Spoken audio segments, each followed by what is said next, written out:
And he played the King of Dwarfs in The Hobbit, and he's battling tornadoes in his latest role. Going to be talking to actor Richard Armitage at 5 to 9. As well as that... First though, my next guest has starred in Spooks. He played Don French's husband in The Vicar of Dibley, I love that. And King of the Dwarfs in The Hobbit. We'll be talking to actor Richard Armitage in just a moment. First though, here he is in action.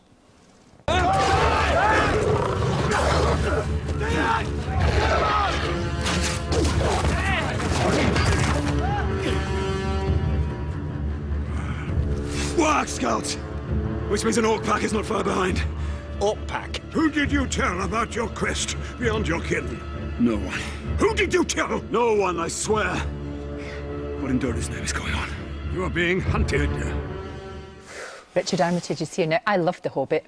It was great fun. You were really, really grumpy in that, though. I mean, if that was Snow White and the Dwarfs, you would be grumpy. He is a bit of a grump, isn't he? In a good way, though. In a good way. Yeah. He comes round in the end. We tried to soften him up a bit and give him a sense of humour, but it's not really there in the book. He is pretty cantankerous in that book. He is. And was there a lot of time in makeup for the whole thing? About it's about 2.5 hours, so an hour and a half for the face and then half an hour for the hair. But I grew my own beard, so that took less time. Yeah, exactly. And a lot of armour. You know, a lot of. How much did that weigh? All of that. We weighed ourselves after a rain scene, and I think I had 25 kilos. Jimmy Nesbitt had 30 kilos, and he's kind of got a smaller frame, so yeah, heavy. That's pretty intense. So that is why... Now, when you said that you go to dwarf boot camp, what does that mean and entail? It was originally a 3-week training period. It turned into 8 weeks because Peter Jackson fell ill, but it was really beneficial for us because we got more time to learn how to walk, to interact with each other, to fight. And we literally had these enormous boots that we had to walk in because they were like clown boots because dwarfs' feet are much bigger than... Of course they are, absolutely, we knew that. And heads and hands as well. Yeah, they are, that's the thing, you have to, to do that.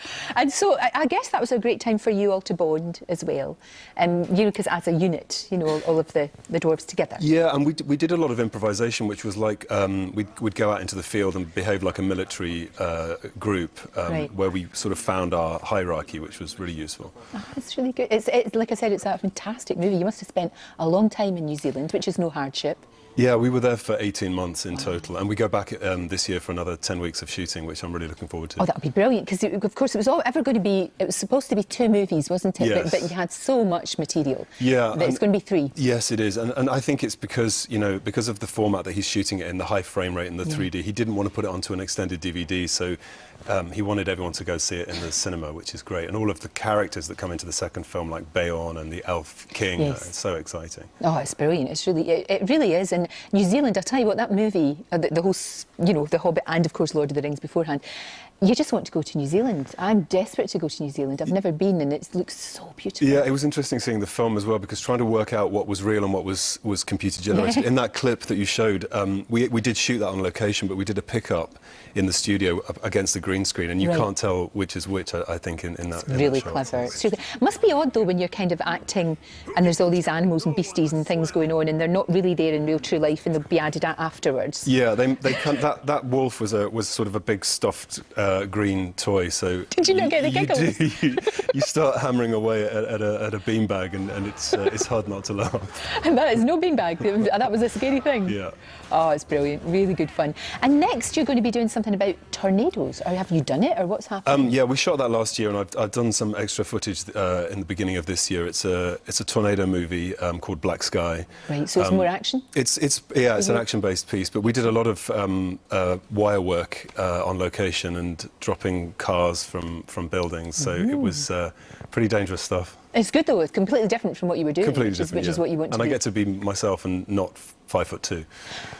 Exactly, because everybody, you know that Alec Jones, he's so cheeky. I thought it was tiny. He said, is he really small? Is that why he was cast? I'm like, no. I did ask the same question to Peter, though. When I first met him, I was like, I'm a 6'2" guy, why do you want me to play a dwarf? So, but it's amazing what they can do with Jiggy. It's amazing. And Ian McKellen is really, really huge. He's massive. I know. And you two got on very well, didn't you? Yeah. You know how everybody thinks, oh, it's Ian McKellen, we have to curtsy and all of that. He's a scream. He's really funny. He's very naughty. He's got a great sense of humour, and he keeps the set very very, very buoyant. So it was a real honour and privilege to work with him. It's that kind of thing, isn't it? People like that set the tone. They do. They really do when they're in that sort of position, and that they do. Yeah, and he commands such respect, and he's part of the family from Lord of the Rings. But his humour is to be experienced. He's right now shooting a sitcom with Derek Jacobi, and it was supposed to be called Vicious Old Queens. Right. It's now just called Vicious. And when they told him it was Vicious Old Queens, he said, "I'm not old." Which I thought was fantastic. They're shooting that right now, because sometimes in the morning we see them. It's really funny. Are they shooting in London? Yeah, in this very place. So it's very, very good. At least you'll be seeing him again when you go back. I will, when you go back to New Zealand. Yes. I mean, it's a long, long way to go, but it's well worth it, I guess. Yeah, for sure. Very much so. Now, I loved you in Spooks. That was great. And also, though, the Vicar of Dibley. Oh, wasn't that you were going to bring that up. No, but the Vicar of Dibley was I loved the Vicar of Dibley. It was just, and that was, you were perfect together. Oh. It just worked. Yeah, they never burnt the set. I think they always lived in hope of wheeling out that relationship again, which yeah. Do you know what? That would be really good. Like, maybe for a sort of special, you know. I know Comic Relief's just coming up, but maybe the next Comic Relief or Christmas, you know, we could see what they're like. I always imagine, you know, Geraldine having loads of kids and it being sort of chaotic. It would. And that'd yes, be really good, yes, wouldn't it? It would be very sweet. It'd be nice to see Dawn again as well. It would, because you two, obviously, again, you know, you got on incredibly well, which is really good. For you as well now, you know, you've done this massive, massive blockbuster. They don't get any bigger than that. I mean, it must be amazing to do. You've got the movie, is it Black Sky? Black Sky, which will be coming out.